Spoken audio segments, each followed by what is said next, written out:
Usembut Menteri Rangba Khubor bapet ya ketenat transport ba singa bhalang dhar ulaong ba Sorkar jela kalong ka Kloi ban ai Laisen ni ki Riewshimet lani ki kenhun Lada ki Biang ya ki kot kisla na ka bentaban Kamai ya ki kali Arshaka kumbale ki rapido habakran bakila pathai Khubor usembut Menteri Rangba ulaya thu ba haki khendiat tayo banwan un salum ya kejingalang na ka bentaban penyat chakmat ya kam Ula pentip ru ba ula betha eki ofisar bakin penklan ban petngor bat shim ru ya ki sen jam persya eki tu ki bayat Kamai klem dadon eki kot kisla ki Biang.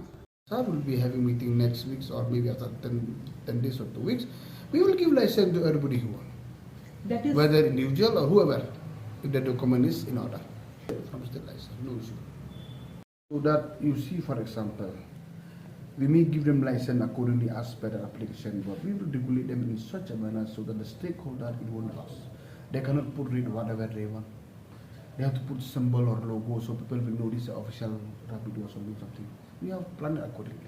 Seriously, I already strengthened my officer on the field to take action those who are moving illegally on the road. We are under process of doing it.